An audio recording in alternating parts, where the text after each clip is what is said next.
ಭ್ರಷ್ಟಾಚಾರದ ಬಗ್ಗೆ ಸ್ವತಃ ಅಬಕಾರಿ ಸಚಿವ ತಿಮ್ಮಾಪುರ ತಬ್ಬಿಬ್ಬಾಗಿದ್ದಾರೆ.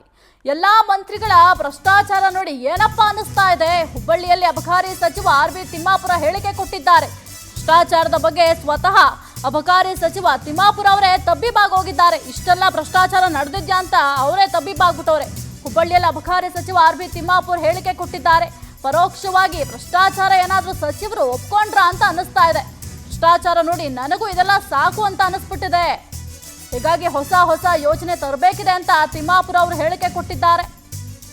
ವ್ಯವಸ್ಥೆ ಕೆಟ್ಟಿದೆ, ವ್ಯವಸ್ಥೆ ಸುಧಾರಣೆ ಮಾಡಬೇಕಾಗಿದೆ. ವ್ಯವಸ್ಥೆ ಸುಧಾರಣೆ ಮಾಡೋ ಕೆಲಸಕ್ಕೆ ನಾನು ಕೈ ಹಾಕಿರುವೆ, ಸುಧಾರಣೆ ಮಾಡ್ತೀನಿ ಅಂತ ಅಬಕಾರಿ ಸಚಿವ ತಿಮ್ಮಾಪುರ ಅವರು ಹೇಳಿಕೆ ಕೊಟ್ಟಿದ್ದಾರೆ. ಈಗಾಗಲೇ ಇಲಾಖೆಯಲ್ಲಿ ಅಧಿಕಾರಿಗಳಿಬ್ಬರ ಸಸ್ಪೆಂಡ್ ಮಾಡಿದ್ದೇವೆ. ಭ್ರಷ್ಟಾಚಾರದ ಬಗ್ಗೆ ಸ್ವತಃ ಅಬಕಾರಿ ಸಚಿವ ತಿಮ್ಮಾಪುರ ಅವರು ತಬ್ಬಿಬ್ಬಾಗಿದ್ದಾರೆ.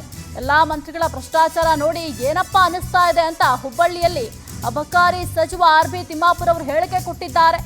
ಇನ್ನು ಪರೋಕ್ಷವಾಗಿ ಭ್ರಷ್ಟಾಚಾರವನ್ನ ಸಚಿವರು ಒಪ್ಕೊಂಡ್ರಾ ಅಂತ ಅನ್ನಿಸ್ತಾ ಇದೆ. ಹೊಸ ವಿಚಾರಗಳನ್ನು ತರಬೇಕು. ಯಾಕಂದರೆ ಈ ಭ್ರಷ್ಟಾಚಾರ ಮತ್ತೊಂದು ಇವನು ಎಲ್ಲ ಮಂತ್ರಿಗಳು ನೋಡಿ ನನಗೂ ಏನಪ್ಪ ಇದು ಅನಿಸೈತೆ. ಅದಕ್ಕೆ ಏನೇನು ಸಾಧ್ಯ ಇತ್ತು ಅದನ್ನು ಕೆಲವು ಬದಲಾವಣೆ ತಂದು ಬಿಡೋಣ. ಭ್ರಷ್ಟಾಚಾರ ಐದು ಅಂತೀರಿ ಸರ್, ಹಂಗಿದ್ರೆ ಆಯ್ತು ಎಲ್ಲ ಮಂತ್ರಿಗಳು ನೋಡಿ ವ್ಯವಸ್ಥೆ ಕೆಟ್ಟಿದೆ. ಕೆಲವು ವ್ಯವಸ್ಥೆ ಸುಧಾರಣೆ ಮಾಡಬೇಕು. ವ್ಯವಸ್ಥೆ ಹಂಗೆ ಇಟ್ಟಾಗ ಅಲ್ಪ ಸ್ವಲ್ಪ ಇಂಥ ಟೀಕೆಗಳು ಬರ್ತವೆ. ಆ ವ್ಯವಸ್ಥೆ ಸರಿ ಮಾಡ್ತಕ್ಕಂಥ ಕೆಲಸಕ್ಕೆ ನಾನು ಕೈ ಹಾಕಿದ್ದೀನಿ, ಮಾಡ್ತೇನೆ. ಎಲ್ಲರೂ ಕೇಳ್ತಾರೆ, ಅವರಿದ್ದಾವೆಲ್ಲ ಇತ್ತಲ್ಲ, ಯಾವ್ಯಾವ ಅಬಕಾರಿ ಮಂತ್ರಿ ಆಗ್ಯಾರ ಅದೇ ಡೈಲಾಗ್ ಇದೆ, ಅದೇ ಹಾಳಿ ಇದೆ, ಅದೇ ಇದೆ, ಈಗೂ ಅದೇ ಇದೆ. ನಾನು ಸುಧಾರಣೆ ತರೋದು ಗಮನ ಹರಿಸ್ತಾ ಇದ್ದೀನಿ, ಸುಧಾರಣೆ ತರ್ತೀನಿ. ಈ ಕುರಿತು ಹೆಚ್ಚಿನ ಮಾಹಿತಿ ನೀಡ್ತಾರೆ ನಮ್ಮ ಪ್ರತಿನಿಧಿ ರವಿಕುಮಾರ್. ಆರ್.ಬಿ. ತಿಮ್ಮಾಪುರ ಅವರ ಹೇಳಿಕೆಯನ್ನ ಗಮನಿಸಿದ್ರೆ ಪರೋಕ್ಷವಾಗಿ ಏನಾದರೂ ಸಚಿವರು ಅವರ ಇಲಾಖೆಯಲ್ಲಿನ ಭ್ರಷ್ಟಾಚಾರ ಒಪ್ಕೊಂಡ್ರಾ ಅಂತ ಅನಿಸ್ತಾ ಇದೆ. ಖಂಡಿತವಾಗ್ಲೂ ಸಾಹಿತ್ಯ, ಈ ಒಂದು ಬ್ರಹ್ಮಾಂಡ ಭ್ರಷ್ಟಾಚಾರ ಅಂದು ಅದರಲ್ಲೂ ವಿಶೇಷವಾಗಿ ರಾಜ್ಯ ಸರ್ಕಾರ ಮತ್ತು ಅಬಕಾರಿ ಇಲಾಖೆಯಲ್ಲಿ ನಡೆಯುತ್ತಿರುವಂತಹ ಭ್ರಷ್ಟಾಚಾರ ವಿಚಾರ ಕುರಿತಂತೆ ಕೂಡ ಮತ್ತು ರಾಜ್ಯ ಸರ್ಕಾರದಲ್ಲಿರುವಂತಹ ಎಲ್ಲಾ ಇಲಾಖೆಗಳಲ್ಲಿರುವಂತಹ ಭ್ರಷ್ಟಾಚಾರ ವಿಚಾರ ಕುರಿತಂತೆ ಕೂಡ ವಿರೋಧ ಪಕ್ಷದವರು ಆರೋಪ ಪ್ರತ್ಯಾರೋಪ ಮಾಡ್ತಾ ಇದ್ದಾರೆ.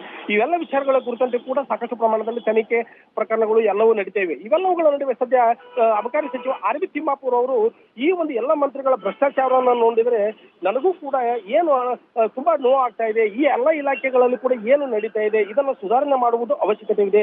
ಭ್ರಷ್ಟಾಚಾರದ ಎಲ್ಲ ನೋಡಿ ನನಗೂ ಕೂಡ ಸಾಕಷ್ಟು ಬೇಸರವಾಗಿದೆ. ಈ ಎಲ್ಲ ವಿಚಾರಗಳ ಕುರಿತಂತೆ ಕೂಡ ಹೊಸ ರೀತಿಯಾದಂತಹ ಒಂದು ಯೋಜನೆಯನ್ನು ತರುವುದು ಅವಶ್ಯಕತೆ ಇದೆ. ಈ ಎಲ್ಲ ವಿಚಾರಗಳ ಕುರಿತಂತೆ ಕೂಡ ಪರೋಕ್ಷವಾಗಿ ಆರ್.ಬಿ. ತಿಮ್ಮಾಪುರ ಅವರು ತಮ್ಮ ಇಲಾಖೆ ಮತ್ತು ರಾಜ್ಯ ಸರ್ಕಾರದಲ್ಲಿರುವಂತಹ ನಡೆಯುತ್ತಿರುವಂತಹ ಭ್ರಷ್ಟಾಚಾರ ವಿಚಾರ ಕೂಡ ಪರೋಕ್ಷವಾಗಿ ಒಪ್ಪಿಕೊಂಡಿದ್ದಾರೆ. ಸದ್ಯ ಈ ಒಂದು ವಿಚಾರ ಕುರಿತಂತೆ ಕೂಡ ಸಾಕಷ್ಟು ಪ್ರಮಾಣದಲ್ಲಿ ವಿರೋಧ ಪಕ್ಷದವರಿಗೂ ಕೂಡ ದೊಡ್ಡ ಪ್ರಮಾಣದ ಚರ್ಚೆಗೆ ವೇದಿಕೆಯಾಗಿದ್ದು, ಮುಖ್ಯಮಂತ್ರಿಯವರು ಮತ್ತು ಇತರ ಸಚಿವರು ಮತ್ತು ರಾಜ್ಯ ಸರ್ಕಾರ ಇದನ್ನು ಯಾವ ರೀತಿಯಾಗಿ ಸಚಿವರ ಹೇಳಿಕೆಯನ್ನು ತೆಗೆದುಕೊಳ್ತಿದ್ದ ಎಂಬುದನ್ನು ಕಾದು ನೋಡಬೇಕಾಗಿದೆ. ಸಾಹಿತ್ಯ, ಥ್ಯಾಂಕ್ ಯು ರವಿಕುಮಾರ್ ನಿಮ್ಮೆಲ್ಲ ಮಾಹಿತಿಗಾಗಿ.